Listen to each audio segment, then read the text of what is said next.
نحمده ونستعينه ونستغفره ونؤمن به ونتوكل عليه ونعوذ بالله من شرور أنفسنا ومن سيئات أعمالنا من يهده الله فلا مضل له ومن يضلل فلا هادي له وأشهد أن لا إله إلا الله وحده لا شريك له وأشهد أن محمدا عبده ورسوله أما بعد فإن خير الحديث كتاب الله وخير الهدي هدي محمد صلى الله عليه وسلم وشر الأمور محدثاتها وكل محدثة بدعة وكل بدعة ضلالة وكل ضلالة في النار. أعوذ بالله من الشيطان الرجيم. بسم الله الرحمن الرحيم. اللہ نزل احسن الحدیث کتابا متشابہا مثانیہ تقشعر منہ جلود الذین یخشون ربہم ثم تلین جلودہم وقلوبہم الی ذکر اللہ ذالک ھدی اللہ یہدی بہ من یشاء ومن یضلل اللہ فما لہ من ہاد. وقال تعالی بعد ذکر انبیائہ علیہم الصلاۃ والسلام انہم کانوا یسارعون فی الخیرات وَيَدْعُونَنَا رَغَبًا وَرَهَبًا وَكَانُوا لَنَا خَاشِعِينَ. محترم حاضرین، خطبہ مسنونہ کے بعد قرآن کریم کے دو مقامات سے میں نے 2-3 آیتیں تلاوت کی. پہلی آیتیں سورۃ الزمر کی ہیں، بڑی مشہور آیتیں. اللہ تبارک و تعالیٰ نے اس میں ارشاد فرمایا اللہ نزل احسن الحدیث. اللہ ہی ہے جس نے بہترین کلام کو، سب سے اچھی بات کو نازل فرمایا. مراد قرآن مجید ہے، وہی قرآن کریم جس کے نزول کی برکت سے اور نزول کی مناسبت سے اس رمضان المبارک کی اہمیت، فضیلت اور اس کا اعلیٰ مقام ہے جو بار بار ہم لوگ سنتے ہیں، اور ہمارے لیے ایک عظیم الشان نعمت کے طور پر اللہ تبارک و تعالی ہر سال عطا فرماتا ہے، جس کی عبادتیں، روزے، قیام اللیل، تلاوتیں اور دیگر نیکیاں اگر بندہ مومن ایمان اخلاص کے ساتھ اختیار کر لے تو اس کی زندگی میں بہت ساری کمیوں کی تلافی ہو جائے گی، یا یوں کہیے کہ بہت مختصر سی عمر میں بہت لمبی عمر کی نیکیوں کا اجر و ثواب پا لے گا. یہ اللہ نے فرمایا کہ یہ جو قرآن ہم نے نازل کیا یہ احسن الحدیث ہے، سب سے بہترین. احسن حسن سے، حسن سے، بہترین. احسن سب سے اچھا. اب اللہ تبارک و تعالیٰ کا یہ کلام سب سے اچھا ہے، فصاحت میں، بلاغت میں، معنی اور مطالب میں، واضح و نصیحت میں، ہر اعتبار سے یہ سب سے بہترین کلام ہے. جتنی کتابیں اللہ تعالیٰ نے نازل فرمائی ہیں ان کتابوں میں بھی یہ سب سے بہترین کتاب ہے. فصاحت و بلاغت والی خوبیاں اگر دوسروں سے مقابلہ کیا جائے، یہاں تک کہ خود اللہ کی کتابوں میں سب سے بہتر کلام ہے. متشابہن، یہ متشابہ ہے. یہاں متشابہ کا معنی یہ نہیں ہے جو محکم کے خلاف سورہ آل عمران میں کہا کہ ہن ام الکتاب و اخر متشابہات. وہ متشابہ کا وہاں مطلب یہ ہے کہ وہ جو بہت سارے لوگوں کی سمجھ میں نہ آئے، معنی اور مفہوم میں اشتباہ پیدا ہوتا ہے. یہاں متشابہ کا مطلب یہ ہے کہ ملتی جلتی، ایک جیسی، یکساں قسم کی. کس بات میں یہ ملتی جلتی ہیں قرآن کی آیتیں؟ احسن الحدیث کہا تو اپنے حسن میں، خوبیوں میں، الفاظ اور معانی کی فصاحت، بلاغت، ایک دوسرے سے باہمی اتفاق اور ایک دوسرے کے معنی کو ثابت کرنے والی جو خوبیاں ہیں پورے قرآن میں یکساں طور پر آپ کو نظر آئے گی. سب ایک دوسرے سے ملتی جلتی ہے. متشابہم مثانیہ، یہ مثانی ہے، یعنی یہ ایسی کتاب ہے جس میں مضامین قرآن کو، جو باتیں اس میں بیان کی گئی ہیں، جو اللہ تبارک و تعالیٰ کا مقصود ہے، بندوں کو جو باتیں یاد دہانی کرانا چاہتا ہے، ہدایت دینا چاہتا ہے، وہ بار بار دہرائی گئی ہیں، الگ الگ انداز میں بیان کی گئی ہے.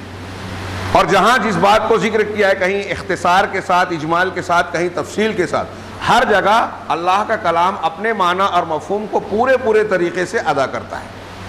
یہ الگ بات ہے کہ جہاں زیادہ ہے وہاں فائدے زیادہ ہیں، جہاں کم ہے وہاں کم اس کے مقابلے میں، لیکن کوئی جگہ آپ کو ایسی محسوس نہیں ہوگی قرآن کی جہاں کوئی کمی، جھول، نقص، عیب لگے.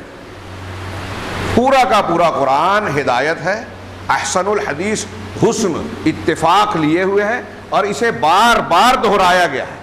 بار بار دہرانے کا مطلب اس میں جو احکامات بیان کیے گئے ہیں، جو واقعات ہیں، اللہ تبارک و تعالیٰ کی توحید، اس کے اسماء و صفات اور اس سے متعلقہ وہ ضروری احکامات جو بندے کا جاننا ضروری ہے، اسے بار بار دہرایا گیا ہے۔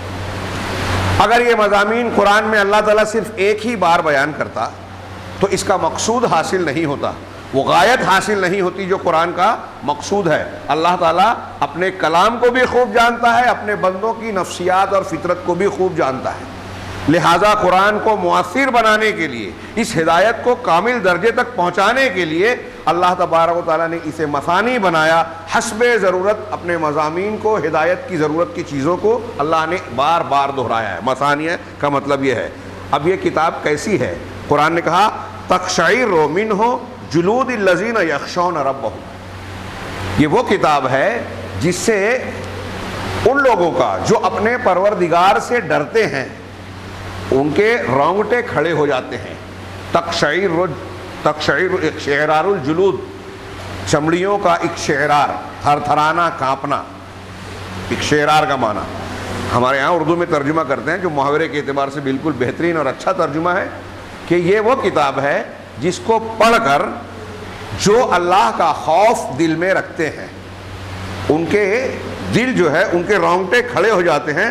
ثم تلین جلودہم وقلوبہم الی ذکر اللہ، پھر ان کی چمڑیاں اور ان کے دل، ان کے ظاہر اور باطن، یہ دونوں اللہ کے ذکر کی طرف نرم پڑ جاتے ہیں۔ دو باتیں بیان کی، قرآن کی کچھ خوبیاں بیان کرنے کے بعد اللہ نے کہا یہ کلام جو ہے اس کے اندر یہ خوبی ہے کہ جو اللہ کی خشیت رکھتا ہے اس کے رونگٹے کھڑے ہو جاتے ہیں، یعنی اس کے اندر ڈر، ہیبت، خوف پیدا ہوتا ہے اللہ کا، اور ساتھ ہی ساتھ اس یہ خوف ہی نہیں رہتا بلکہ جب اس میں اللہ تبارک و تعالیٰ کے انعامات کا، اس کی رحمت کا، اس کی مغفرت کا، اس کی کشادگی کا بیان پڑھتے ہیں، وہ اپنے بندوں پر کتنا مہربان ہے، وہ توبہ اور مغفرت کو کتنا پسند کرتا ہے، یہ چیزیں پڑھتے ہیں تو اللہ کے ذکر کی طرف ان کے دل نرم پڑ جاتے ہیں، اب ان کے اندر امید اور رغبت بھی پیدا ہو جاتی ہے۔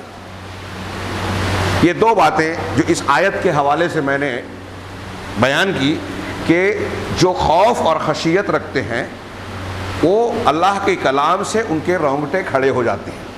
یہ بات آپ دوسرے انداز میں سنتے ہیں کہ قرآن کو بارے میں کہا شہر رمضان الذی انزل فیہ القرآن، قرآن ھدی للناس، یہ رمضان کا مہینہ ہے جس میں قرآن نازل کیا گیا، اور یہ کیا ہے؟ ھدی للناس، لوگوں کے لیے ہدایت ہے، عوام کے لیے، ساری دنیا کے لیے ہدایت ہے۔ لیکن ساری دنیا کے لوگ قرآن سے فائدہ اٹھاتے نہیں ہیں۔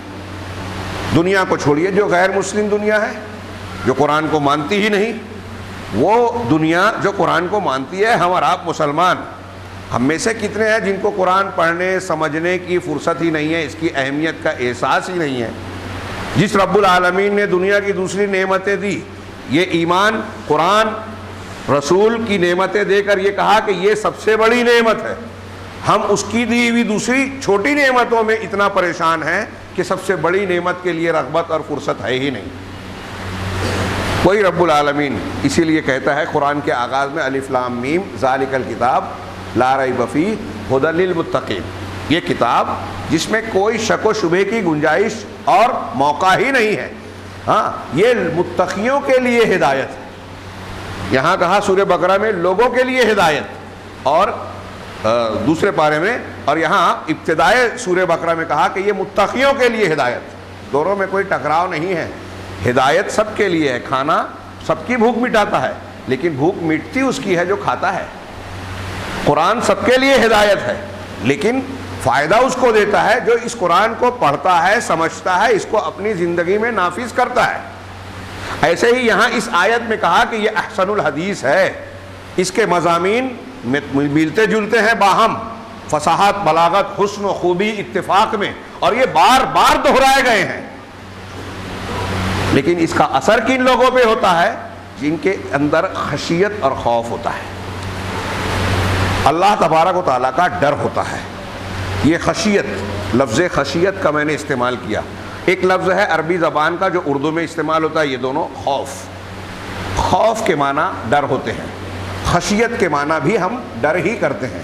اہل علم نے دونوں کے درمیان کئی فرق بیان کیے۔ بنیادی فرق یہ کہ خوف سادہ ڈر کو کہتے ہیں اور خشیت کہتے ہیں اس ڈر کو الخوف یشوبہ تعظیم، کہ وہ ڈر خوف جس کے اندر تعظیم ملی ہوئی ہو، ڈر کے ساتھ ساتھ جس میں تعظیم بھی ہو۔ یا کسی نے کہا کہ وہ ڈر خشیت کہتے ہیں اس ڈر کو جس کے اندر اجلال بھی ہو، یا خوف کہتے ہیں، خشیت کہتے ہیں کہ دل کا مستقبل میں کسی ناپسندیدہ چیز کے واقع ہونے کا اندیشہ، دل کا خوف محسوس ہونا، ڈر میں یا الم میں مبتلا ہونا، مستقبل میں کسی خراب چیز یا برے انجام کے واقع ہونے کا ڈر۔ کبھی کبھی یہ ڈر کس لیے ہوتا ہے؟ یہ الم اور تکلیف اس تناظر میں ہوتی ہے کہ بندہ یہ جانتا ہے کہ میں نے بہت غلط کام کیا ہے، یعنی اپنے کثرت گناہ کی وجہ سے اسے یہ ڈر ہوتا ہے کہ مستقبل میں میرا برا ہو سکتا ہے، اس سے دل میں وہ تڑپتا ہے۔ یا کبھی کبھی اس لیے ہوتا ہے کہ وہ اللہ تبارک و تعالیٰ کی عظمت و جلال کی معرفت رکھتا ہے۔ اللہ تبارک و تعالیٰ بڑا عظیم ہے، ہاں، قہار ہے، زبردست ہے، انصاف کرنے والا ہے، اور میرے اندر ایسی کوتاہیاں ہیں تو وہ مجھے پکڑ سکتا ہے۔ اس بنیاد پر دل کے اندر تعظیم کے ساتھ جو خوف اور ڈر ہوتا ہے اس کو خشیت کہتے ہیں۔ قرآن مجید میں ان دونوں الفاظ کا بکثرت استعمال ہوا، اور خوف اور ڈر کے لیے صرف یہی دو الفاظ نہیں ہیں۔ آپ اگر غور کریں قرآن مجید میں تو ایسے کئی الفاظ ہیں جن کا ترجمہ ہم ڈر خوف کرتے ہیں۔ اہل علم نے ان الفاظ کے اندر تھوڑے تھوڑے فرق بیان کیے، لیکن حاصل سب کا ایک ہی ہے۔ اب اس میں آپ دیکھیں کہ لفظ تقوی جو سب سے زیادہ استعمال ہوتا ہے، اتقوا اللہ، اے ایمان والو اللہ سے ڈرو۔ ہاں، توحید کا حکم دیا تو کہا تاکہ تم متقی بن جاؤ، یا ایھا الناس اعبدوا ربکم الذی خلقکم والذین من قبلکم لعلکم تتقون۔ پہلا حکم قرآن میں سورہ بقرہ میں، اللہ کی عبادت کرو جس نے تم کو اور تم سے پہلے کے لوگوں کو پیدا کیا، کیوں؟ تاکہ تم متقی بن جاؤ۔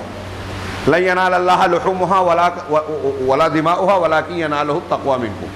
قربانی کی غایت بتائی، تمہارے دل کا تقوی۔ روزہ ہم رکھ رہے ہیں، اس کی فرضیت کا ذکر کر کے کتب علیکم الصیام کما کتب علی الذین من قبلکم، روزہ تم پر فرض کیا گیا ایمان والو جیسے تم سے پہلوں پر کیا گیا تھا، کیوں؟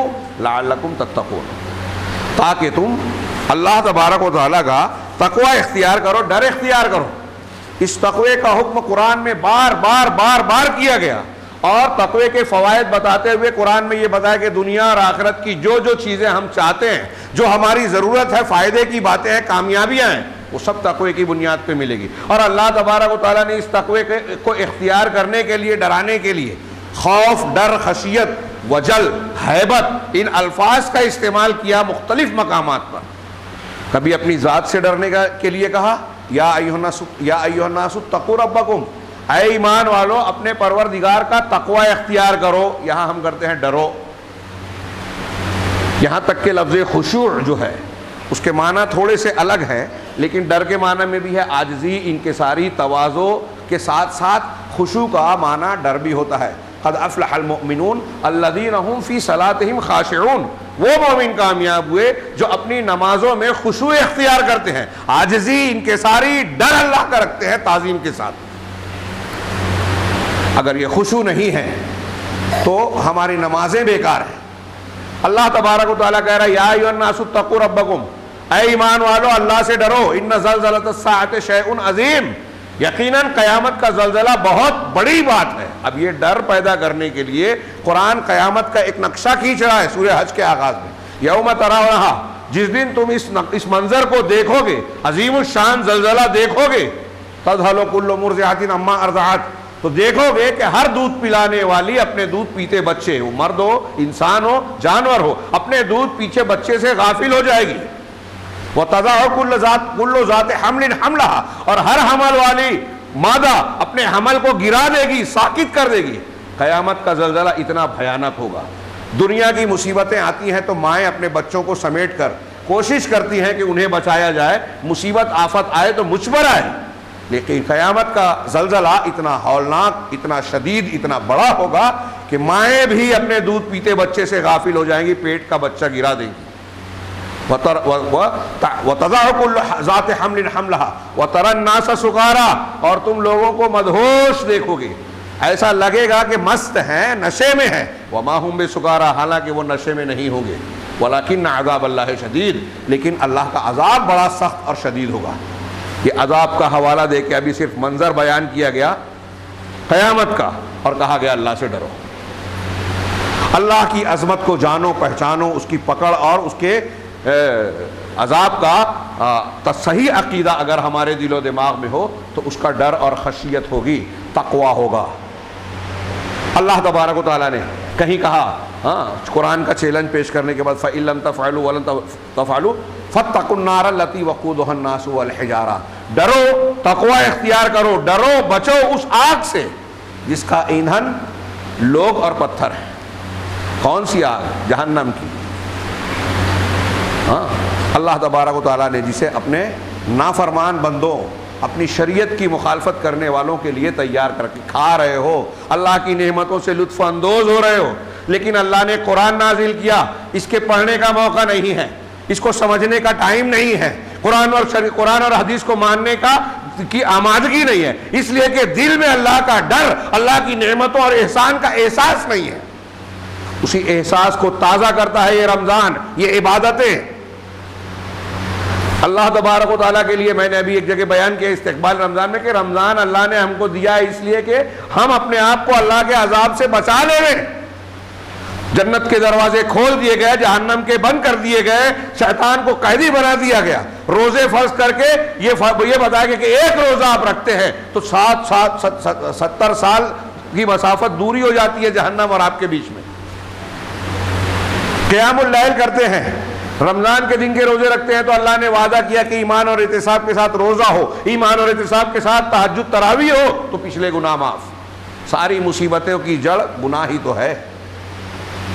آدمی جب کسی خطرے کو محسوس کرتا ہے، یہ ڈر خوف کیا ہے، کسی خطرے کو محسوس کرتا ہے تو اس سے اپنے آپ کو بچانے کی کوشش کرتا ہے. دل میں یہ اندیشہ ہوتا ہے کہ میں تباہ ہو جاؤں گا. آج موجودہ دنیا کے منظر میں ہم اس کا ایک نمونہ دیکھ سکتے ہیں. کچھ لوگ نہیں ڈرے الگ بات ہے، لیکن جو ایک عمومی حالت ہے کورونا وائرس کا خوف، جہاں خاص طور سے جن علاقوں، شہروں، بستیوں میں اموات کثرت سے ہو رہی ہیں، بیمار زیادہ ہو رہے ہیں، ان کو دوائیں میسر نہیں ہو رہی ہیں، آکسیجن، وینٹیلیٹر اور ان چیزوں کی ہاہاکار اور قلت مچی ہوئی ہے. ان کے مناظر ہمارے پاس آج واٹس ایپ پر کلپ کی شکلوں میں، ٹی وی چینلز پر، اخبارات میں تصویریں، خبریں آ رہی ہیں جسے دیکھ کر محسوس ہوتا ہے کہ لوگ کتنے ڈرے، سہمے اور دہشت زدہ ہیں. یہ دنیا کا ہلکا سا ایک معاملہ ہے، ایک چھوٹی سی بیماری ہے، چھوٹی سی جان بوجھ کر کہہ رہا ہوں. ڈاکٹرز کا کہنا ہے بہت بڑی بیماری نہیں ہے. اس میں کہیں دواؤں کی غلطی، کہیں خوف اور دہشت اور کہیں دوسرے عناصر شامل ہیں جس کی وجہ سے ہلاکتیں زیادہ ہو رہی ہیں، یا کہیں کچھ ویکسین وغیرہ میں کوئی گڑبڑ ہو، جیسا کہ کہا جا رہا ہے کہ اس کے پیچھے سازش ہے. عالمی تجار جن کو دنیا پر کنٹرول کرنے کا خپت ہے، اپنے آپ کو چھا جانے کی خواہش ہے، وہ ایسے بہت ساری چالیں چلتے ہیں. وہ جو بھی چالے چلے، جو بھی، یہاں ایک بات نہیں بھولنا چاہیے، میں ایسے موقعوں پر بار بار ایک کہتا ہوں کہ کچھ بھی حالات ہو رہے ہوں، کوئی بھی نشے و فراز آ رہا ہو، اس میں اللہ کی مشیت اور مرضی ضرور داخل ہے. اس کے بغیر کچھ نہیں ہوتا، ایک پتا بھی نہیں ہلتا. کسی کی سازش ہو یا نہ ہو، مسبب الاسباب اللہ رب العزت کی ذات ہے، یہ کبھی مومن بندے کو نہیں بھولنا چاہیے. تو میں یہ کہہ رہا تھا کہ اس کورونا کا جہاں خوف ہے جن سماج اور معاشروں میں، ہمیں بھی، ہمارے شہر میں بھی دیکھا گیا پہلے، ابھی بھی کچھ ہے. تو جب یہ ڈر خوف پیدا ہوا تو کیا کیا گیا کہ جن اسباب سے یہ اندیشہ ہوتا ہے کہ یہ بیماری وہ لاحق ہو جائے گی، ان سے آدمی بچنے کی کوشش کرتا ہے. کھانے میں فلاں چیز کا استعمال نہ کریں، اس سے کورونا ہو جائے گا. اس سے سردی، بخار، نمونیا اور ان چیزوں کا خوف ہے. اور اگر یہ علامتیں ہوں گی تو لوگ ڈاکٹر لکھ دیں گے کالم میں کہ یہ کورونا ہے، کووڈ-19 ہے، اور اس کی شکلیں بدل رہی ہیں، ابھی نئی بتائی جا رہی ہے. لوگوں کو اور زیادہ خوف دہشت میں مبتلا کیا جا رہا ہے. اب لوگوں سے فاصلہ رکھا جائے، میل ملاپ نہ رکھا جائے، کہیں ماسک کا استعمال کہیں نہیں. اگر جو لوگ یہ سمجھ رہے ہیں، بتا رہے ہیں کہ ماسک کے استعمال سے تحفظ ہوگا تو ایسا کیا جا رہا ہے. اور کھانے پینے میں مخصوص چیزیں، بھاپ کا استعمال فلاں. اب تھوڑی دیر کے لیے سوچئے، میں صرف اس سے یہ بیان کرنا چاہتا ہوں کہ خوف کا ایک نتیجہ اور انجام ہم اور آپ اپنی آنکھوں سے اس کرونا وائرس کے شکل میں آج دیکھ رہے ہیں کہ جب اس کا ڈر دل میں پیدا ہوا تو لوگ کیا کیا کر رہے ہیں. ایک تو اس سے بچنے کے لیے کھانے پینے کے سامان، رہن سہن کے طور طریقے، میل جول کے معاملے میں جن جن چیزوں سے اندیشہ ہے کہ اس سے بیماری ہو سکتی ہے ان سے بچا جائے، جن جن چیزوں کے تعلق سے یہ اندیشہ ہے، یہ خیال ہے کہ فلاں چیز کھانے پینے سے میں اس سے محفوظ رہوں گا، میری قوت دفاع امیونٹی پاور جو ہے بڑھ جائے گی، اس کو استعمال کر رہے ہیں. فلاں کاڑھا پیا جائے، فلاں پھل کا استعمال کیا جائے، گرم پانی اور بھاپ کا جو ہے استعمال رہے جس سے ہم محفوظ رہیں گے. تو محفوظ رہنے کے لیے یہ خوف کا ایک نتیجہ ہے، اس سے ڈر پیدا ہونے کا نتیجہ ہے. یہ ڈر، یہ خوف ہمارے ایمان کی بنیاد اور حصہ ہونا چاہیے. اور ہماری جتنی عبادات ہیں، بندے کو آپ قرآن حدیث پڑھیے، میں ایک دو اقتباس کا مفہوم بیان کروں گا سلف میں سے بڑے علماء کا. ہاں، آپ ہماری جتنی بھی عبادتیں ہیں، نماز ہو، روزہ ہو اور دوسری عبادات، ان کی روح اور اصل الاصول کہنا چاہیے یہی اللہ تبارک و تعالیٰ کی تعظیم، اس کا خوف اور اس کے اجر و ثواب کی امید ہے. اگر ہماری عبادت میں، عبادت کرتے ہوئے دل و دماغ میں یہ چیز نہیں ہے تو ہماری عبادتیں ایسی ہے جیسے بے روح کا جسم، لاش ہے ہماری عبادت. عبادات کی روح یہی ہے کہ دل میں اللہ کا خوف بھی ہو اور اس سے امید بھی ہو. یہ جو میں نے آیت کریمہ پڑھی سورہ زمر کی کہ یہ اللہ کا احسن الحدیث متشابہ بار بار دہرانے، مضامین کو دہرانے والا کلام یہ کیوں نازل کیا؟ اس سے دل میں خشیت رکھنے والے لوگوں کے رونگٹے کھڑے ہو جاتے ہیں. ہمارے رونگٹے کھڑے ہوتے ہیں کیا؟ اگر ہمارے رونگٹے کھڑے نہیں ہوتے، قرآن کو سننے کے بعد ہم کو لذت نہیں ملتی، مزہ نہیں آتا، دل ڈرتے نہیں ہیں، اللہ کے عذاب، جہنت و جہنم کا خوف سننے کے بعد ہم پر کوئی اثر نہیں پڑتا، تو یہ سمجھ لیجئے کہ ہمارے دل میں خشیت نہیں ہے. اور ہم بہت بڑے بدقسمت انسان ہیں جن کے تعلق سے اللہ تبارک و تعالیٰ نے فیصلہ کیا ہے کہ ہم کو ہدایت سے محروم رکھا جائے گا. یہ اللہ نے کرام نازل کیا کس کے لیے؟ ہمارے اور آپ کے لیے. رمضان دیا کس کے لیے؟ ہمارے اور آپ کے لیے. کیوں دیا؟ لعلکم تتقون، تاکہ تم بچ جاؤ، تاکہ تم ڈرنے لگو، تاکہ تم پرہیزگار بن جاؤ. یہ ہمارے لیے ہے. ما یفعل اللہ بعذابکم ان شکرتم وآمنتم. اگر تم اللہ پر شکر گزار بن جاؤ، ایمان والے بن جاؤ، تو اللہ تم کو عذاب دے کر کیا کرے گا؟ یہ جہنم ہے، اس کی خبر دے رہا ہے قرآن. قیامت آئے گی، اس کے بارے میں بتا رہا ہے، تمہیں ایک ایک عمل کا حساب دینا ہے، اس کا ذکر کر رہا ہے.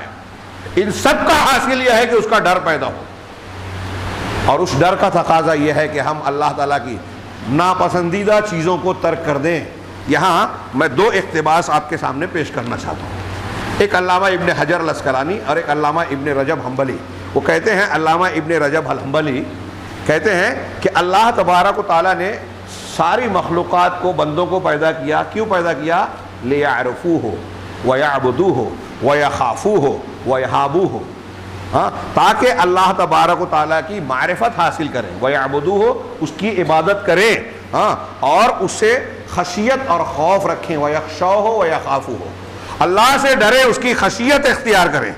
اور اس بات پر اللہ تبارک و تعالیٰ نے اپنی عظمت، اپنی کبریائی کی دلیلیں قائم کی کہ اللہ کی شان بڑی عظیم، بڑی زبردست ہے. کیوں بیان کیا؟ علامہ ابن رجب کہتے ہیں تاکہ لوگ اس سے ہیبت اختیار کریں اور اس کے تعلق سے خوف اجلال ہو. ایک آدمی کسی چیز سے ڈرتا ہے طبعی طور سے، جیسے سانپ بچھو سے یا کسی جانور سے ڈرتا ہے تو اس میں ڈر ہوتا ہے، اجلال نہیں ہوتا، تعظیم نہیں ہوتی، نفع اور نقصان کے پہنچانے کے تعلق سے حقیقی اعتقاد نہیں ہوتا کہ یہ اس کے اندر طاقت قوت ہے. لیکن اللہ سے ڈرتا ہے تو یہ خوف اجلال کہلاتا ہے، یعنی جلالت کے ساتھ، تعظیم کے ساتھ خوف. اللہ تبارک و تعالیٰ نے اپنی عظمت اور کبریائی کے ایسے نشانات بیان کیے جس سے بندوں کے دل میں یہ پیدا ہو.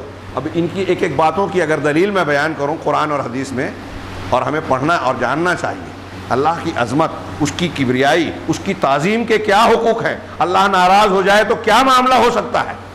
ہاں، آگے ہم اس کو کچھ حصہ جانیں گے. یہاں ان کی عبارت کو آگے بڑھاتے ہیں کہ اللہ تبارک و تعالیٰ نے ساتھ ہی ساتھ ایک طرف اپنی عظمت و کبریائی بتائی کہ اللہ کی شان کیا ہے.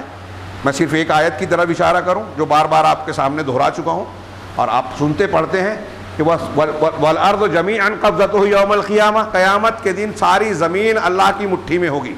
وَالسَّمَاوَاتُ مَطْوِيَّاتٌ بِيَمِينِهِ، اور سارے آسمان اللہ کے داہنے ہاتھ میں لپٹے ہوں گے. بخاری مسلم میں ہے کہ اللہ تعالیٰ قیامت کے دن زمینوں اور آسمانوں کو اپنے ہاتھ میں لپیٹ کر، اپنی مٹھی میں لے کر، ہاتھ میں لپیٹ کر کہے گا انا الملک، میں ہوں بادشاہ. این ملوک الارض، زمین کے بادشاہ کہاں ہیں؟ این الجبابرہ، زمین میں ظلم اور جبر کرنے والے کہاں ہیں؟ آج صرف میرا حکم چلے گا، مالک یوم الدین، قیامت کے دن کا مالک. یہ اللہ کی عظمت کا میں نے صرف ایک نشان ہلکا سا تذکرہ کیا. ہاں، اللہ کی عظمت کا وہ بھی نشان یاد کیجیے. ابھی درس میں کئی مرتبہ اس کی تفصیل بیان ہوئی کہ جب اللہ تبارک و تعالیٰ، بخاری کی حدیث اور قرآن میں سورہ سبا میں اس کا اشارہ موجود ہے، حتی اذا فزع عن قلوبہم، یہ آیت ہے، پڑھیے اس کی تفسیر اور ترجمہ جا کے، کہ جب اللہ تبارک و تعالیٰ کسی وحی اور فیصلے کا ارادہ کرتا ہے، صرف فرشتوں کے سامنے ارادہ کرتا ہے کہ وحی کرے گا، اپنا فیصلہ سنائے گا، تو اس کا نتیجہ کیا ہوتا ہے؟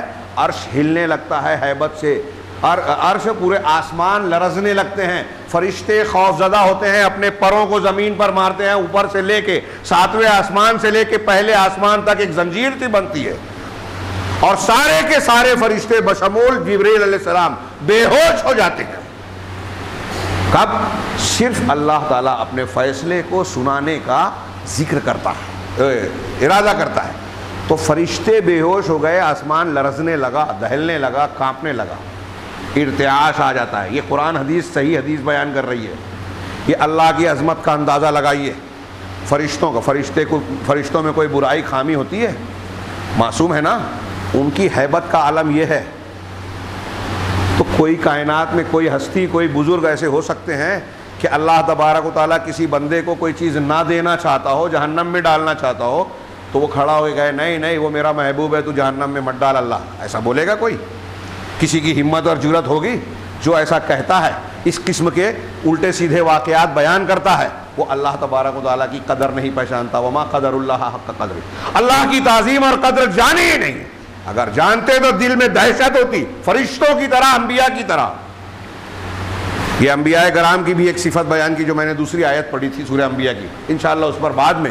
اللہ نے کہیں قرآن میں بار بار اپنی عظمت اور کبریائی بیان کی ہے تاکہ لوگ اللہ کی ہیبت اور خوف و خشیت اختیار کریں، اور ساتھ ہی ساتھ اللہ تبارک و تعالیٰ نے اپنے عذاب کی شدت بیان کی ہے، اور اس گھر کو جو اس کی سزا کا گھر ہے، جس کو اللہ تبارک و تعالیٰ نے ان بندوں کے لیے تیار کر رکھا ہے جو ان کی نافرمانی کرتے ہیں.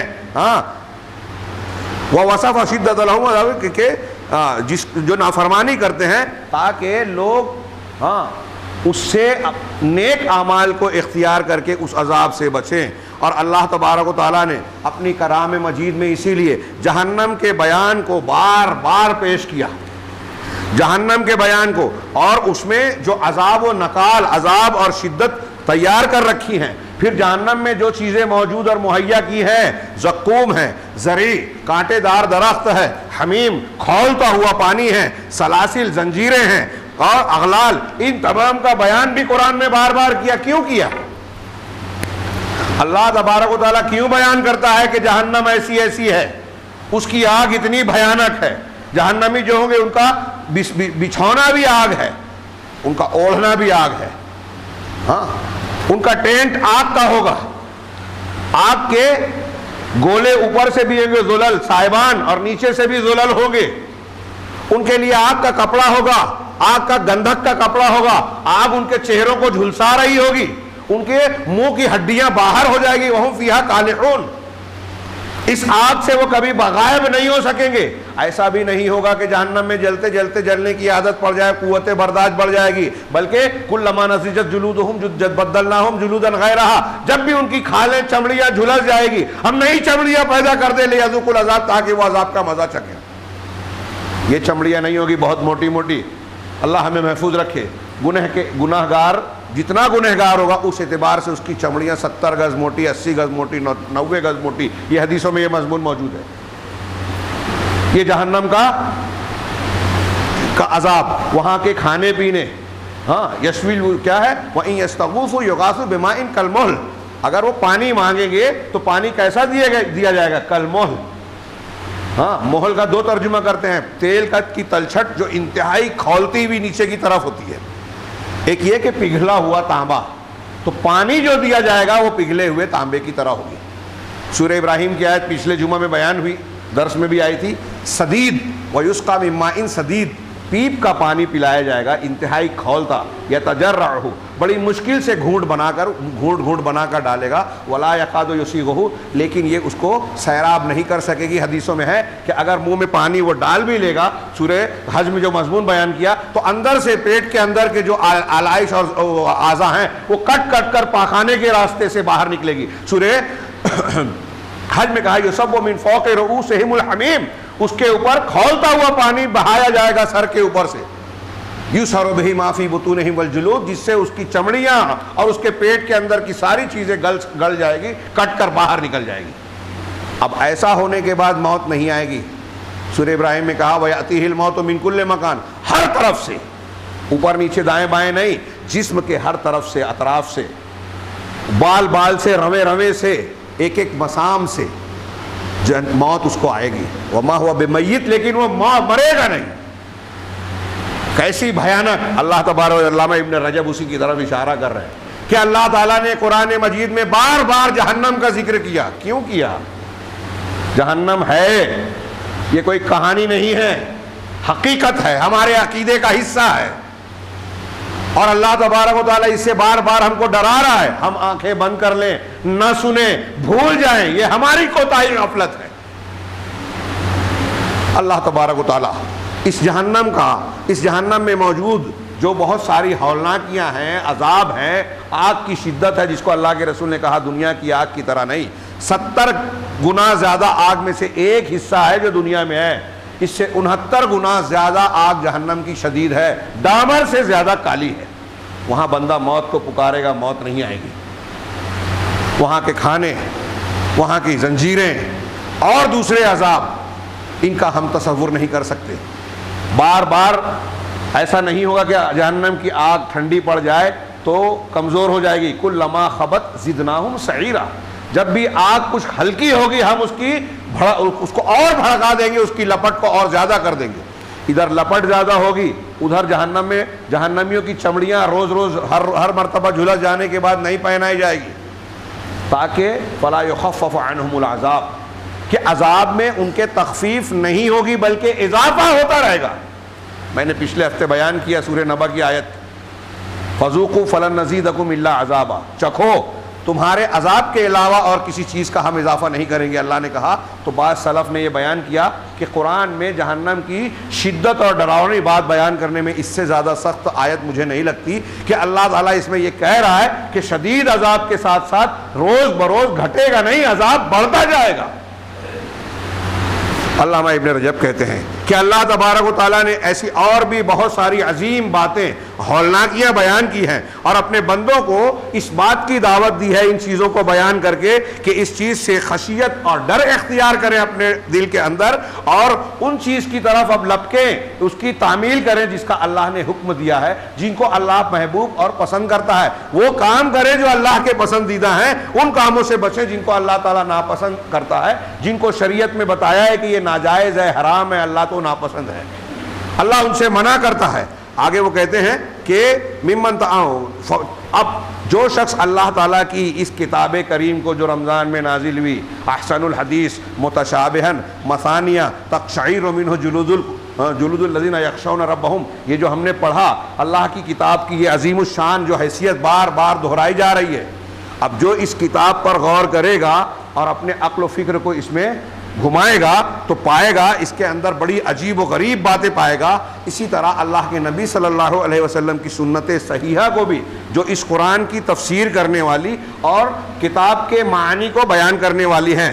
اسی طریقے سے سلف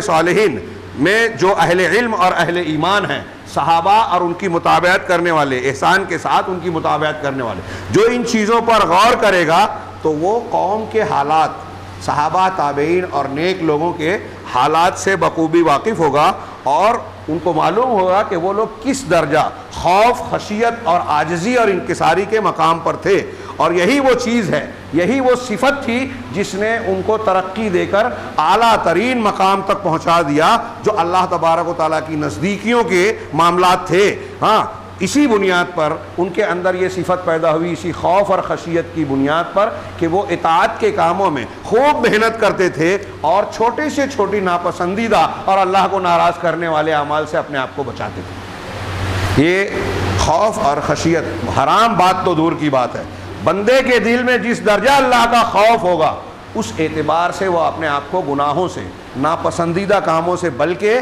یہاں انہوں نے بیان کیا، آگے بھی کہہ رہے ہیں کہ ان کاموں سے بھی بندہ اپنے آپ کو بچاتا ہے جو مباح تو ہیں لیکن فائدے مند نہیں ہیں۔ فضول المباحات کہا اس کو علامہ ابن حجر نے اگلے اقتباس میں، کہ کچھ کام ایسے ہیں نا جس کا گناہ ثواب نہیں ہے، گناہ بھی نہیں ہے، تو آدمی سوچتا ہے اس میں کیا حرج ہے، یہ کام کریں، کھیل کود فلاں فلاں۔ تو جب تقوی، اللہ کا ڈر، خوف زیادہ ہوتا ہے، بڑھتا ہے، یعنی جائز دائرے میں، تو اسی اعتبار سے بندے کے اندر یہ صفت پیدا ہوتی ہے کہ فرائض کے ساتھ ساتھ نوافل، عدل و انصاف کے ساتھ ساتھ احسان کرے بندوں کے ساتھ، لوگوں کو صرف حق نہ دیں بلکہ حق سے بڑھ کر دے دیں تاکہ اللہ کا زیادہ سے زیادہ اجر ثواب ملے، اور صرف حرام سے نہ بچائیں بلکہ مکروہ چیزوں سے بھی اپنے آپ کو بچا لیں جو حرام سے کم درجے کی، اللہ کو ناپسندیدہ ہے، کرنے پر گناہ نہیں ہے لیکن پھر بھی بچیں کہ یہ مکروہ ہے۔ ایک طرف یہ علامہ ابن حجر نے دوسری جگہ پر ایک بڑی اچھی بات کہی کہ ایک خوف کے معاملے میں ایک مسئلہ اچھی طرح جان لیں کہ ہمارے دل میں خوف کا ہونا ضروری ہے، یہ ایمان کا حصہ ہے، توحید کا حصہ ہے، لیکن کتنا خوف؟ تو علامہ ابن رجب نے بڑی اچھی بات بیان کی کہ جتنا خوف کا ہونا کم سے کم ضروری ہے ایک مومن یا ایک انسان کے اندر اس کی شخصیت کی تعمیر کے لیے، اچھا آدمی بننے کے لیے جتنا خوف ہونا ضروری ہے وہ اتنا ہے کہ یہ خوف ہم کو اور آپ کو فرائض کو ادا کرنے اور حرام کو بچنے پر ابھارے، اتنا خوف ہر آدمی کے اندر ہونا ضروری ہے۔ یہاں شاید موقع نہ مل پائے، میں ایک جملے میں ذکر کروں، درس میں تھوڑی سی تفصیلی بات ہوئی کہ بکواس کرتے ہیں وہ گمراہ صوفیہ جو کہتے ہیں کہ اللہ کی عبادت جہنم کے خوف سے اور جنت کے شوق سے نہیں کرنی چاہیے، اس قسم کے الٹے سیدھے کچھ واقعات بیان کرتے ہیں وہ۔ یہ اللہ کی کتاب، رسولوں کے طریقے، اللہ کی دین کی تعلیمات کے بالکل خلاف بات ہے، غیر فطری بات ہے۔ اگر ایسا ہوتا تو اللہ تعالیٰ قرآن مجید میں بار بار جہنم اور اس کی ہولناکیوں اور عذاب کا ذکر نہیں کرتا، کیوں کیا ہے؟ ڈرانے کے لیے، اور یہ اللہ کے اختیار میں ہے۔ اللہ کا ڈر ہوگا، جہنم کا ڈر ہوگا تو حقیقت میں اللہ کا ڈر ہوگا، اس لیے کہ جہنم اللہ کی اور اللہ ہی ڈالنے والا ہے اس میں لوگوں کو، تو بندہ اس سے بچنے کے لیے اللہ سے ڈرے گا، یہ گمراہی کی بات ہے۔ تو بہرحال ابھی وہ کبھی اور تفصیل میں بات کریں گے، فی الحال اتنا کہ ایک اتنا خوف ہر شخص کے لیے لازمی ہے، آپ کو، مجھ کو، دنیا کے کسی بھی انسان کو، دنیا اور آخرت میں کامیاب ہونے کے لیے اتنا خوف ہونا ضروری ہے، جو خوف ہم کو فرض کاموں کو ادا کرنے، فرائض کو نبھانے اور حرام سے بچنے پر ابھارے۔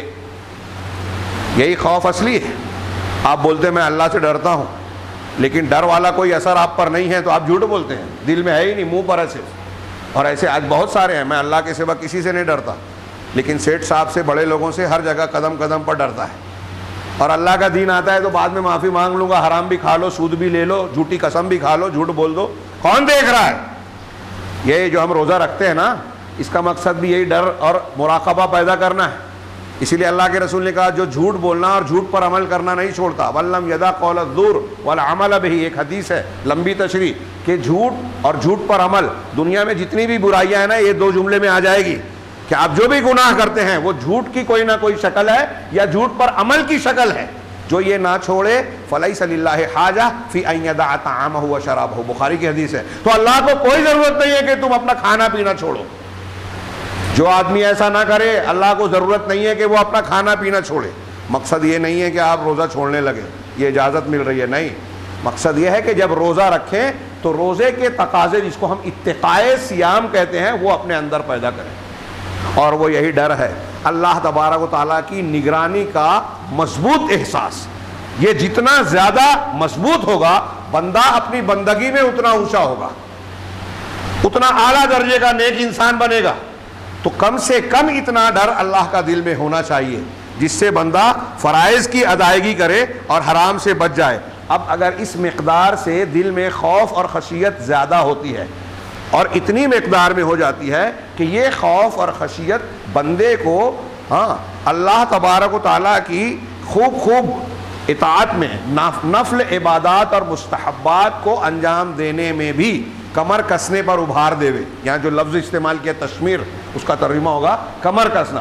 اتنا خوف ہمارے دل میں آ جائے کہ فرائض ہی نہیں, نفل اور سنت اور مستحب چیزوں کو بھی اختیار کرنے پر ہمارا دل آمادہ کرے ہم کو, اور حرام سے ہی بچنے پر نہیں, مکروہات اور فضول المباحات, یعنی ایسے مباح کام جس کا کوئی فائدہ نہیں ہے, اگرچہ گناہ بھی نہیں ہے لیکن فائدہ بھی نہیں ہے, اس کو بھی بندہ چھوڑ دے, اتنا دل میں خوف پیدا ہو جائے اللہ کا.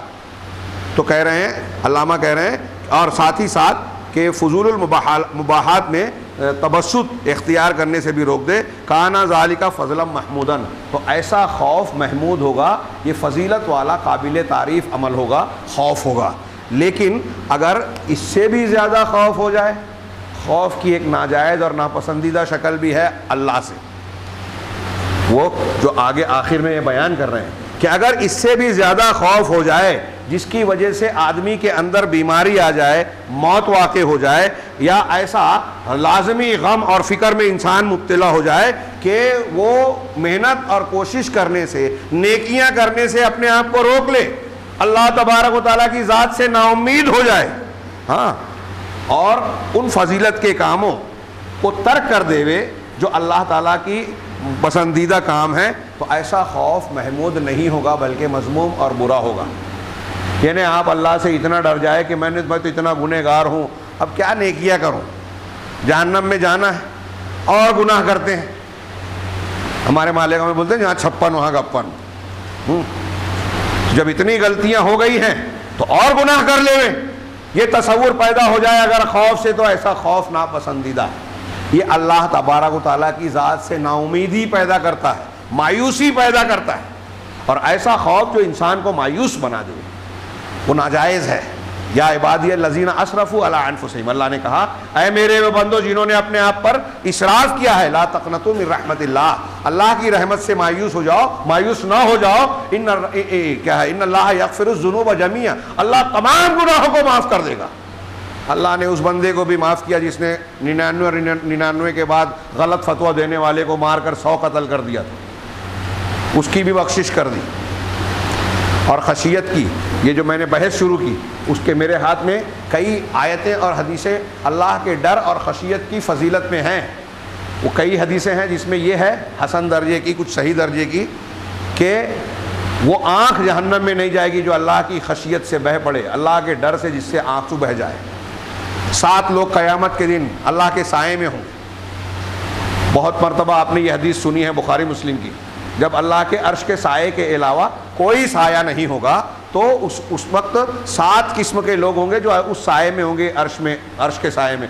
ان 7 لوگوں میں ایک بندہ وہ ہے کہ رجل دعتہ امرأۃ ذات منصب و جمال, کہ وہ آدمی جسے ایک کوئی منصب والی اور خوبصورتی والی عورت دعوت دے, گناہ کی دعوت دے, فیقول, اور وہ یہ کہے انی اخاف اللہ, میں اللہ سے ڈرتا ہوں. اللہ کا خوف ذکر کر کے وہ اس لذت اور شہوت کی چیز کی طرف جانے سے اپنے آپ کو روک لے. اللہ کے خوف کی فضیلت دیکھیے کہ ایسا اللہ کے ڈر کی وجہ سے گناہ سے بچ جانے والا انسان, موقع مل رہا ہے لیکن بچ گیا ڈر کی وجہ سے. یہی تو روزے کا مقصود ہے نا, لعلکم تتقون. تو اللہ تعالیٰ اپنے عرش کے سائے میں جگہ دے گا ایسے شخص کو. اور اسی حدیث کا آخری 7واں آدمی ذکر کیا گیا کہ وہ آدمی رجل ذکر اللہ خالیا ففاضت عیناہ, وہ آدمی جس نے تنہائی میں اللہ کا ذکر کیا, اللہ کو یاد کیا, اور اس کی آنکھیں بہہ پڑی, آنسو بہہ گئے. اللہ کے ذکر اور اس کے ڈر خوف کی وجہ سے, ڈر خوف اس کی عظمت و اجلال کی وجہ سے اس کی آنکھوں سے آنسو بہہ پڑا, اللہ کے عرش کے سائے میں ہوگا. ایسی کتنی آیتیں اور حدیثیں ہیں، لیکن اس کا موقع نہیں ہے۔ علامہ ابن حجر کا ایک اقتباس آگے میں بیان کر رہا ہوں، وہ کہتے ہیں کہ ان الخوف من المقامات العلیہ، اللہ کا ڈر اور خوف یہ بہت اونچے مقامات کا حصہ ہے اور یہ ایمان کے لوازم میں سے ہے۔ اللہ تبارک و تعالیٰ نے، میں نے علامہ ابن حجر کا جو اقتباس نقل کیا وہ خوف کی مختلف شکلیں اور صفات کی بیان کیے جو آیت اور حدیثوں کی روشنی میں، اس کو ذکر کرنا چاہتا ہوں۔ اسی لیے اللہ تعالیٰ نے کہا ہے وَخَافُونِي إِن كُنتُم مُؤْمِنِينَ، مجھ سے ڈرو اگر تم ایمان والے ہو۔ اگر تم إِن كُنتُم مُؤْمِنِينَ، تم ایمان والے ہو تو مجھ سے ڈرو۔ اس کا مطلب جو نہیں ڈرتا وہ ایمان والا نہیں ہے۔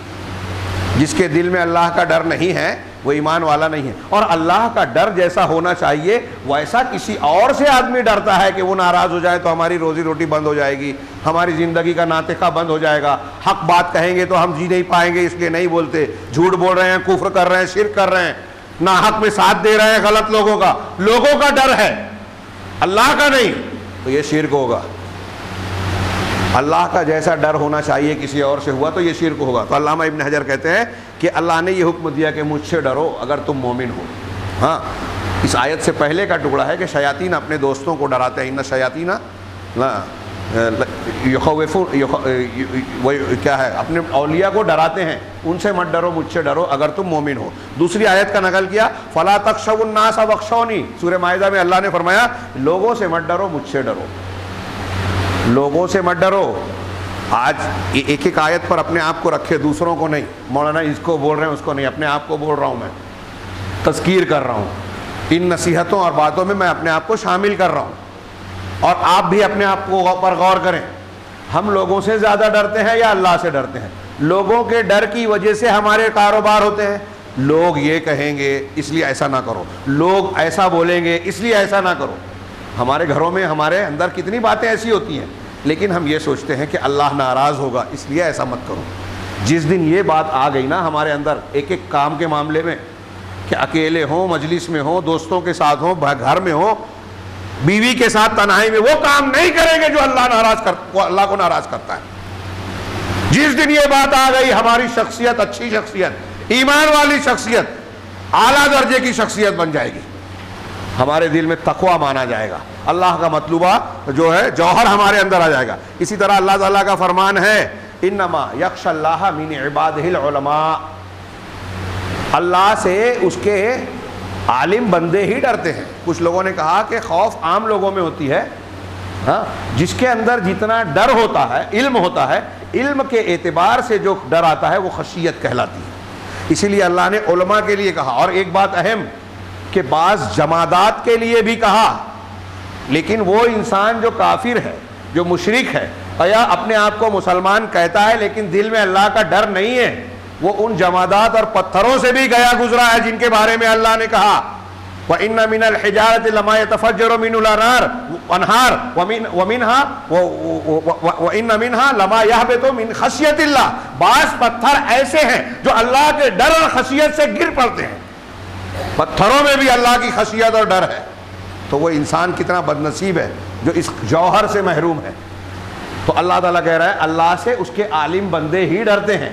میرے پاس ایسی کئی حضرت ابن عباس کی اور بعض صحابہ کی تفسیر ہے، ہاں، اس میں کہتے ہیں اللہ سے عالم بندے، حضرت ابن عباس کہتے ہیں، حضرت ابن مسعود کہتے ہیں کہ اللہ سے جو جتنا ڈرتا ہے اتنا بڑا عالم ہے۔ اگر ایک شخص کتنی بھی، حضرت ابن مسعود کہتے ہیں کہ بہت سی حدیثیں بیان کر رہا ہے، وہ علامہ ہے، بہت لمبی لمبی تقریریں کر رہا ہے، موٹی موٹی کتابیں لکھ دیا ہے اور بہت اپنے آپ کو علامہ کہلاتا ہے، لیکن اگر اس کے دل میں اللہ کا خوف نہیں ہے تو وہ عالم نہیں ہے۔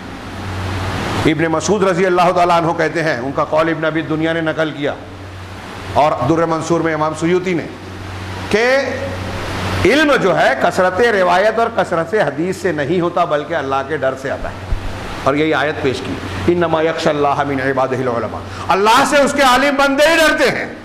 اب اگر آپ کے پاس ڈگری، سند اور بہت اونچی پوسٹ موجود ہے لیکن اللہ کا ڈر نہیں ہے تو عالم نہیں ہے۔ اور کسی آدمی کو معمولی آدمی نظر آتا ہے، ڈگریاں نہیں ہیں لیکن اللہ کا ڈر ہے، تو اللہ تبارک و تعالیٰ کا علم اس کو اس علامہ سے زیادہ ہے جو اللہ کا ڈر نہیں رکھتا، اللہ کی ذات کا علم۔ تو علامہ ابن حجر آگے کہتے ہیں کہ اور اللہ کے نبی صلی اللہ علیہ وسلم نے فرمایا انا اعلمکم باللہ و اشدکم لہو خشیۃ، کہ میں تم میں اللہ کا سب سے زیادہ علم رکھنے والا ہوں اور اللہ تبارک و تعالیٰ سے سب سے زیادہ خشیت اور ڈر رکھنے والا ہوں۔ ڈر اور خشیت کے اعتبار سے تم میں سب سے بڑھ کر ہوں، سب سے سخت ہوں۔ نبی کریم صلی اللہ علیہ وسلم کہہ رہے ہیں۔ اب آگے ابن حجر کہتے ہیں کہ جب بھی بندہ اللہ اپنے پروردگار سے جتنا زیادہ قریب ہوگا وہ دوسروں کے مقابلے میں اللہ سے اتنا زیادہ خشیت اور ڈر رکھنے والا ہوگا۔ اللہ تبارک و تعالیٰ نے اپنے فرشتوں کے بارے میں ملائکہ کی صفت بیان کی سورہ نحل میں، یخافون ربہم من فوقہم، اپنے اوپر اپنے پروردگار سے وہ ڈرتے رہتے ہیں۔ انبیاء کی صفت قرآن میں بیان کی، الذین یبلغون رسالات اللہ ویخشونہ ولا یخشون احدا الا اللہ، کہ یہ وہ رسول اور پیغمبر ہیں جو اپنے رب کے رسالتوں کو، پیغامات کو لوگوں تک پہنچاتے ہیں اور اللہ کے سوا کسی سے، اللہ سے ڈرتے ہیں اور اللہ کے سوا کسی سے نہیں ڈرتے۔ یہ انبیاء کی صفت بیان کی اللہ تبارک و تعالیٰ نے، اور کہہ رہے ہیں کہ مقربین کا خوف، جو جتنا زیادہ اللہ سے قریب ہوتا ہے اس کا خوف اتنا زیادہ ہوتا ہے۔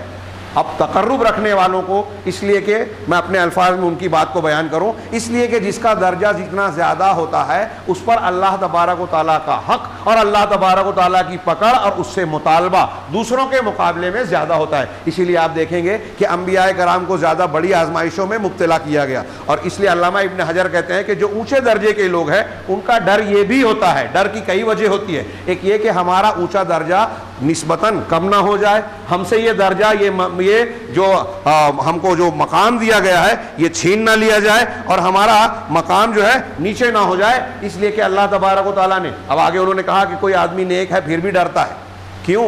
اس لیے کہ اللہ نے قرآن میں کہا کہ اللہ تبارک و تعالیٰ وَاعْلَمُوا أَنَّ اللَّهَ يَحُولُ بَيْنَ الْمَرْءِ وَقَلْبِهِ، یہ اچھی طرح یاد رکھو کہ آدمی بندے اور اس کے دل کے درمیان حائل ہو جاتا ہے۔ یہ آیت بھی یاد رکھیے۔ ہم اپنے آپ کو بہت نیک سمجھ رہے ہیں، بڑے اچھے ہیں، عبادت کرتے ہیں، صدقہ و خیرات کرتے ہیں تو جنتی ہیں، اس خیال میں مبتلا نہ ہوں۔ یہ قرآن کہہ رہا ہے کہ اللہ آدمی اور بندے اور دل کے بیچ میں حائل ہو جاتا ہے۔ ایک آدمی زندگی بھر جنتیوں والا عمل کر رہا ہے، مرنے سے پہلے جہنمیوں کا عمل کر کے مر گیا، جہنم میں چلا گیا، اس لیے کہ اس کے دل میں خرابی تھی۔ اللہ نے ظلم نہیں کیا، اس کے دل میں خرابی تھی۔ یہ اسی لیے اللہ کے رسول دعا کرتے تھے، یا مقلب القلوب ثبت قلبی علی دینک، اے دلوں کو پھیرنے الٹنے پلٹنے والے، میرے دل کو اپنے دین پر جو ہے ثابت قدم بنا دے، جما دے۔ ربنا لا تزغ قلوبنا قرآن میں ہے کہ بعد اذ ہدیتنا، ہدایت دینے کے بعد اے پروردگار ہم کو، ہمارے دلوں کو ٹیڑھا نہ کر۔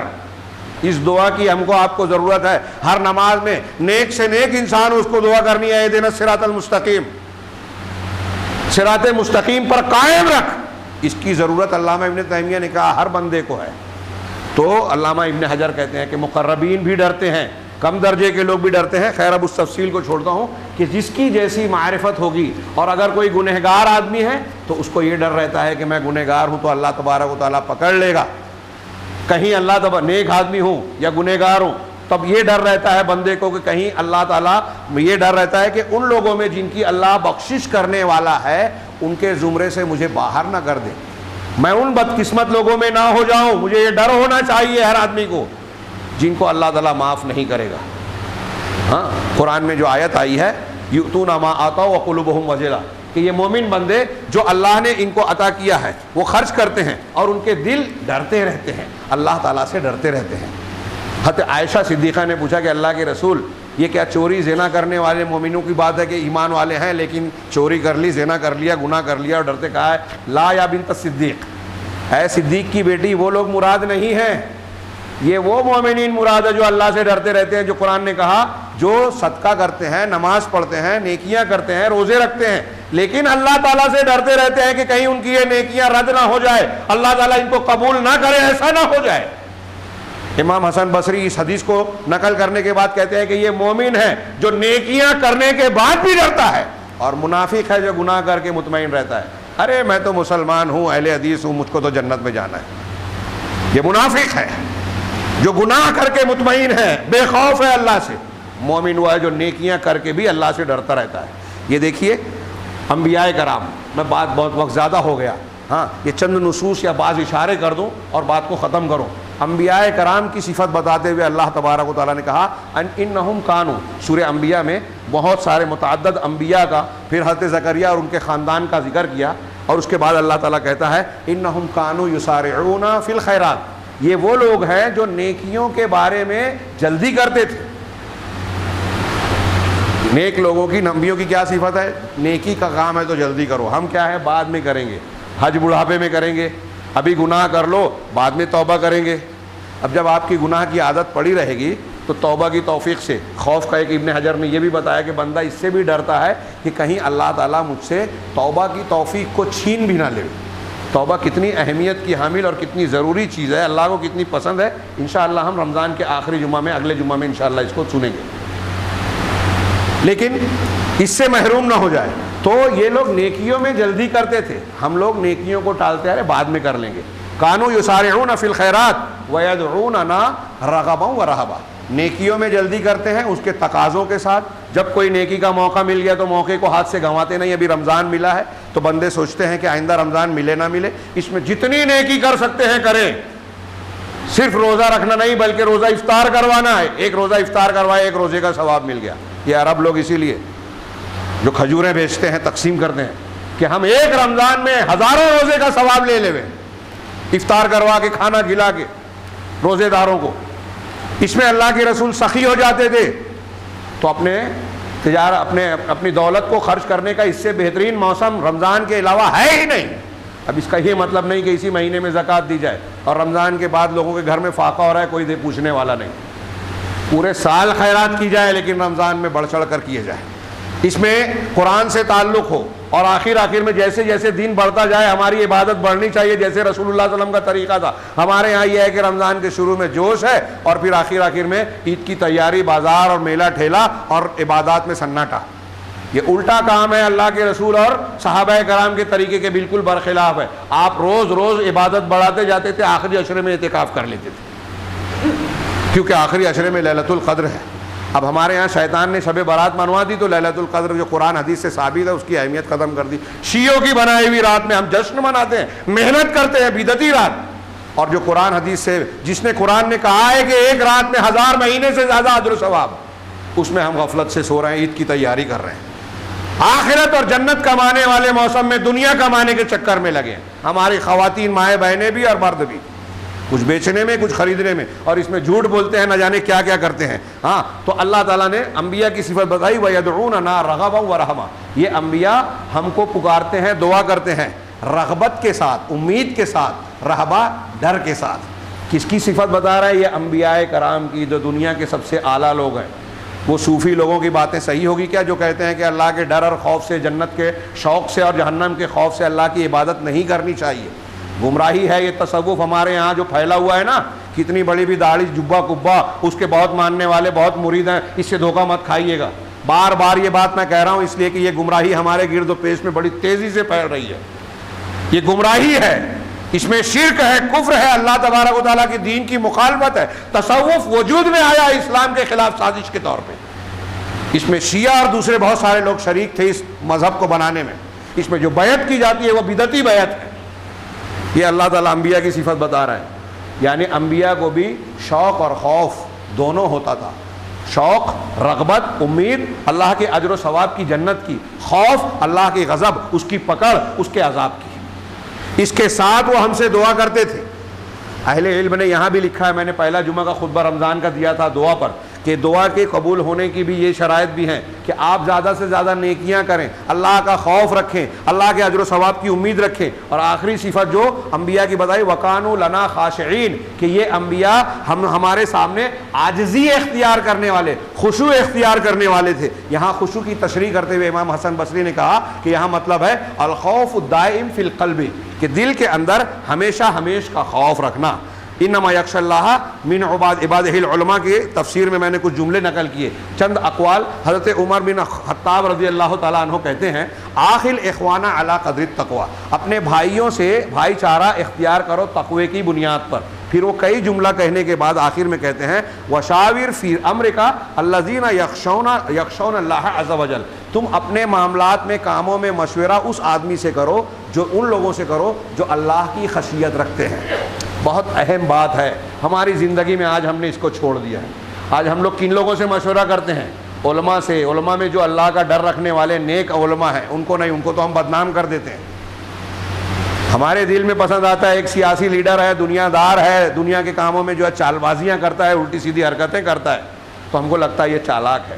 نیک اور متقی آدمی کو ہم بیوقوف سمجھتے ہیں۔ یہ حضرت عمر بن خطاب جیسا زیرک اور ذہین آدمی جس کی مثال نہیں ملے گی امت میں، ہاں، وہ کیا کہہ رہا ہے کہ مشورہ کرو تو کس سے کرو؟ ہاں، جو اللہ تبارک و تعالیٰ سے ڈرتے ہیں۔ ہاں، اسی طرح حضرت عمر بن خطاب کے اور بھی اقوال ہیں۔ یہاں اللہ کے نبی صلی اللہ علیہ وسلم کی دعاؤں میں سے ایک دعا کا ذکر کروں۔ اللہ کے رسول صلی اللہ علیہ وسلم کی لمبی دعا میں ہے اللہم اقسم لنا من خشیتک ما یحول بیننا و بین معاصیک۔ اے اللہ، تو اپنی خشیت کا وہ حصہ مجھے عطا فرما جو میرے اور میری تیری نافرمانی کرنے کے بیچ میں حائل ہو جائے، رکاوٹ بن جائے۔ اس کا مطلب خوف اور خشیت وہ چیز ہوتی ہے جس کے جو دل میں ہوگی تو اللہ تعالیٰ کی نافرمانی سے ہم کو آپ کو بچائے گی۔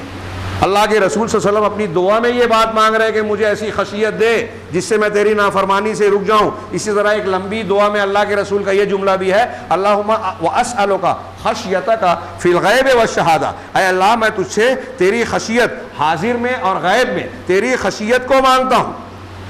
ہاں، اس کی فضیلت کا اندازہ آپ اس سے لگائیے۔ بخاری اور مسلم کی وہ لمبی حدیث کہ اللہ کے رسول صلی اللہ علیہ وسلم نے فرمایا کہ ایک شخص جس کو موت کا وقت آیا، اس نے اپنے اہل و عیال کو جمع کیا کہ میں مایوس ہو چکا ہوں، مر جاؤں تو جلا دینا، میری راکھ پانی میں بہا دینا۔ ہاں، اس لوگوں نے ایسا ہی کیا۔ اللہ نے راکھ اکٹھا کی، زندہ کیا، پوچھا ایسا کیوں کیا؟ کہا من خشیتک، تیری خشیت کی وجہ سے فغفر اللہ لہ، بخاری مسلم کی حدیث ہے۔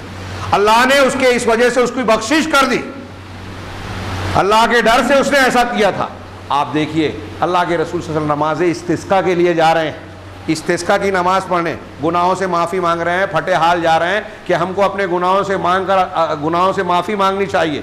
آپ جو ہے صلاۃ سورج گہن اور چاند گہن لگ رہا ہے تو آپ خوف زدہ ہیں، آپ جو ہیں جا کے نماز پڑھ رہے ہیں۔ ہاں، بادل آتا ہے، حضرت عائشہ صدیقہ کہتی ہیں کہ بدلی آتی ہے تو لوگ خوش ہوتے ہیں کہ بارش ہونے والی ہے۔ اللہ کے رسول، میں آپ کے چہرے پر خوف اور کراہیت کے آثار دیکھتی ہوں۔ تو اللہ کے رسول نے فرمایا کہ ایسا کیوں نہ ہو اے عائشہ، ایک قوم کا معاملہ ایسا ہی ہوا کہ انہیں اللہ تبارک و تعالیٰ نے بدلی بھیجی تو ان لوگوں نے سمجھا کہ بارش برسنے والی ہے، جبکہ اس میں اللہ کا عذاب تھا، اللہ کا عذاب تھا۔ ان تمام باتوں اور تفصیلات، رمضان المبارک کا ماہ ہے، بات تھوڑی لمبی ہو گئی، میں اس لیے معافی چاہتا ہوں، لیکن ان تمام باتوں کا ماحصل ہمارے روزوں کا اصل مقصود، روزہ جب ہم شروع سے صبح سے لے کر شام تک اللہ کے لیے کھانا پینا شہوت چھوڑتے ہیں، ہاں، تو کیا مقصد ہے؟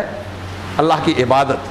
اب تنہائی میں بھی ہے تو ایک قطرہ پانی اپنے حلق سے نہیں اترنے دیتے۔ کیوں؟ اس لیے کہ ہم عقیدہ رکھتے ہیں کہ جس رب کے لیے ہم نے روزہ رکھا ہے وہ ہمیں دیکھ رہا ہے، جانتا ہے، ہماری نیتوں کو جانتا ہے۔ بس یہی ہمارے دل کی خشیت، خوف اور تقویٰ ہے جو عبادات کی روح ہے، ہمارے لیے مقصود ہے۔ اور آج کے زمانے میں اس خوف اور خشیت کی ہمیں اور آپ کو بہت بہت شدید ضرورت ہے۔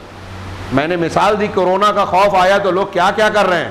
اللہ کا ڈر، اللہ کی قسم ہمارے دل میں اگر صحیح معنوں میں پیدا ہو جائے تو یہ اتنی لمبی چوڑی تقریر، واعظ، نصیحت، پنچایتوں اور سمجھانے بجھانے کی ضرورت پیش نہیں آئے گی۔ اللہ کا ڈر ہم سے نیکیاں کرائے گا، اللہ کا ڈر ہم کو گناہ سے بچائے گا، اور اللہ کا ڈر اگر ہے تو گناہ ہو جانے پر ہم توبہ اور استغفار سچے انداز میں کریں گے، اپنے معاملات کو درست کریں گے۔ یہی عبادات کی روح ہے، روزے کا مقصود ہے، نماز کا مقصود ہے۔ ان الصلاۃ تنہی عن الفحشاء والمنکر، کہ نماز برائیوں اور بے حیائیوں سے بچاتی ہے، یہی نتیجہ ہے۔ اللہ سے دعا ہے کہ وہ ہمیں عبادات کی اس روح کو اختیار کرنے اور اس جوہر سے فیضیاب ہونے کی توفیق عطا فرمائے۔ یہ خوبی اور اچھائی جو اللہ تبارک و تعالیٰ کا مطلوب ہے، اس خوبی کے بغیر قرآن بھی ہمارے اور آپ کے لیے مفید نہیں ہے، عبادات بھی ہمارے لیے فائدہ مند نہیں ہے۔ اس لیے پروردگار ہمیں اس خوبی سے محروم نہ رکھے، اور اس خوبی کے ساتھ اس رمضان المبارک اور اس کے بعد بھی وہ ایسا مومن بندہ بنائے رکھے جس کو اللہ تبارک و تعالیٰ اس کے ایمان و عمل کی برکت سے دنیا میں بھی سعادت اور کامیابیاں عطا فرمائیں، اور آخرت میں بھی ہر قسم کے عذاب سے محفوظ رکھے۔ اقول قولی ھذا واستغفر اللہ لی ولکم سائر المسلمین، وصلی اللہ علی نبینا محمد۔ بارک اللہ لنا ولکم فی القرآن المجید ونفعنا وإیاکم بالآیات والذکر الحکیم، انہ تعالی جواد کریم ملک برحیم۔